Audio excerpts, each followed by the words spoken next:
नमस्कार भाइयों, आज की वीडियो में हम बात करेंगे उन किसानों के फसल के बारे में जिनके खेतों में बालियां जो हैं लटकने की अवस्था में हैं और ऐसी सिचुएशन में भुनका जैसा रोग आ चुका है, यानी ब्राउन प्लांट हॉपर जैसी बीमारी आज आ रही है। और ये जो कीट होता है भाइयों, ये फुदका कीट बोलते हैं हम लोग अपनी भाषा में। और गांव में इसको जो है हम लोग जो छोटे किसान होते हैं या बड़े किसान, आपके एरिया में क्या बोलते हैं मुझे नहीं पता, बट हमारे यहाँ एरिया में कोई भी ब्राउन प्लांट हॉपर के नाम से नहीं जानता ये रोग को। और इसको जो हम लोग बोलते हैं यहाँ पे भुनका रोग बोलते हैं, जिसे जो हमारी पूरी फसल को गिरा देता है, कमज़ोर कर देता है नीचे से, और पौधा जो है बिल्कुल गिर जाता है और गिरने के साथ में बाली जो है वो फफली रह जाती हैं। तो आज अपन इन पे बात करेंगे।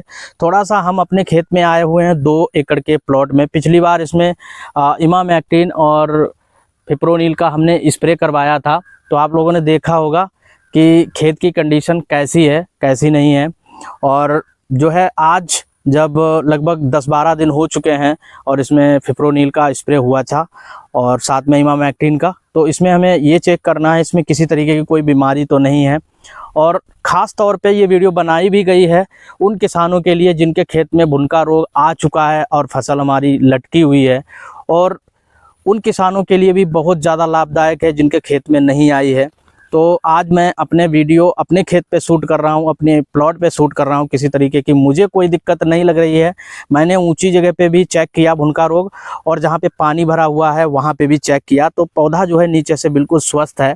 और जो भूरा फुदका होता है, जो ब्राउन कलर का फुदका रोग होता है, जो कीट होता है, वो कीट जो है मुझे अभी तक यहाँ हमारी फसल में नहीं दिखा है।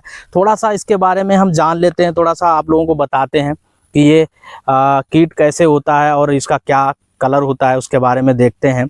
साइड से अगर आप स्क्रीन से देखेंगे तो फुदका जो कीट होता है, वो जब ये कीट वयस्क होता है उसी समय अपने अंडे छोड़ देता है पत्ती के ऊपर, और पत्ती पे अंडे वो हमें ऐसे नंगे आंखों से नहीं देख सकते हैं, बिना किसी इक्विपमेंट के वगैरह हम उसको नहीं चेक कर सकते अंडों को। और अगर वो वयस्क जो है कीट अंडे छोड़ देता है तो अंडे की जो संख्या होती है लगभग में मान के चलिए 5 से 10 या 12 के करीब आपको वहाँ पे अंडे की संख्या देखने को मिलेगी। तो वो अंडे जो हैं वो फिर से भुनका के रूप में कन्वर्ट हो जाते हैं। तो शुरुआत की जो उस कलर होता है उसका भुनके का, वो आपको ब्राउन, हल्का सा ब्राउन और वाइट कलर का दिखेगा, और जब वयस्क हो जाता है तो पूरा ब्राउन हो जाता है। और इनकी जो चलने फिरने की कंडीशन होती है वो ज़रा टेढ़ी मेढ़ी होती है, ये सीधी वे में नहीं चल पाते, टेढ़े मेढ़े चलते हैं। और जिस पौधे पे ये लगते हैं ना, तो चारों तरफ से लग जाते हैं ज़बरदस्त तरीके से, और पौधे को चूसते हैं, उसकी जो जड़ होती है उसको वहाँ से वो चूसते हैं। और चूसने के साथ उसके जो बेबी होते हैं, जो छोटे छोटे भुदके होते हैं, वो भी जो हैं चूसते हैं, बहुत तेज़ी से बड़े होते हैं।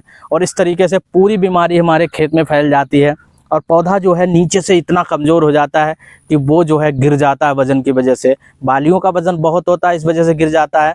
साथ में दूध की अवस्था पे ये ज़्यादा तेज़ अटैक करते हैं।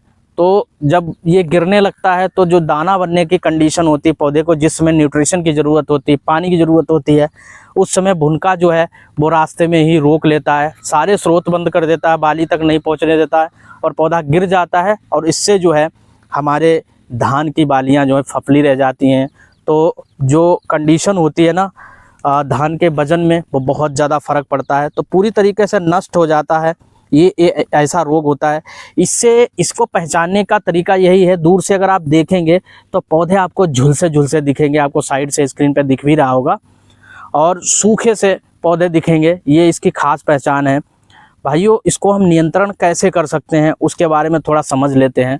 आप अगर यूरिया का प्रयोग कर रहे हैं तो यूरिया को रोकना पड़ेगा, आपको यूरिया का प्रयोग कम से कम करना पड़ेगा, क्योंकि यूरिया से बहुत इन्हें मदद मिलती है, 6 से 36 होने में बहुत मदद मिलती है। कैसे क्या ये बनता है, तो अगर लगातार बारिश का पानी भरा रहे और चले ना, पानी निकलता ना रहे, रुका रहे, तो उस कंडीशन में आपको एक ही काम करना होता है, उस पानी को उतार दीजिए और थोड़ा सा सूखने के बाद दोबारा से पानी को भर दीजिए।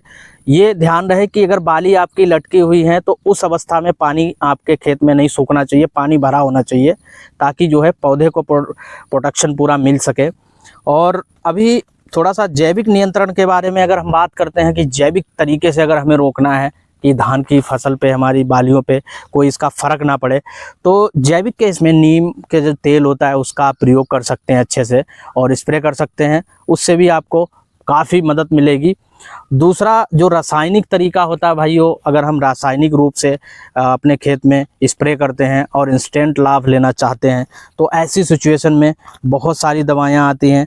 जो सबसे ज़्यादा बिकने वाली दवाई है मार्केट में वो ड्यू पॉइंट की आती है भाइयों। एक्सोलोन जो होती है वो 10% में होती है और इसकी जो 1 एकड़ की पैकिंग होती है वो 94 ml की होती है और आपको 1 एकड़ में 94 ml की दवा को स्प्रे करना है। थोड़ा सा एक्सपेंसिव सॉल्ट है भाइयों और जो टेक्निकल है बहुत ही ख़तरनाक है।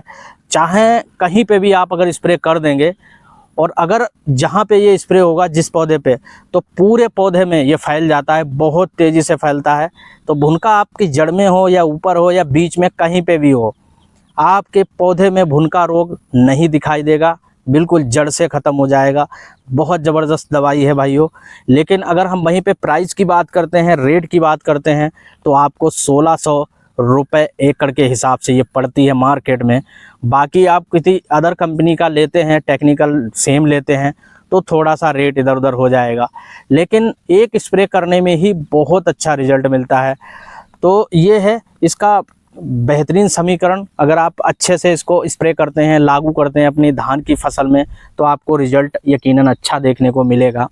तो भुनका रोग के बारे में यही चीज़ें निकल के आई थी अभी तक, और जिन किसानों के पास लगी हुई हैं, ठीक है, तो वो लोग जो है आराम से इसका स्प्रे कर दीजिए। और जिन लोगों के पास लगी नहीं है, ऐसी कोई व्यवस्था नहीं है कि अगर भुनका की शिकायत नहीं है, तो आप वो लोग जो हैं प्रॉपर चेकिंग करते रहें, देखते रहें कि कहीं भुनका दिख तो नहीं रहा। अगर जैसे ही दिखे तो आप तुरंत ही स्प्रे कर दीजिए। तो आज की वीडियो आई होप अच्छी लगी हो। तो यहीं पे हम वीडियो को रोकेंगे, अगली वीडियो में फिर मिलेंगे। जय हिंद, नमस्कार, बंदे।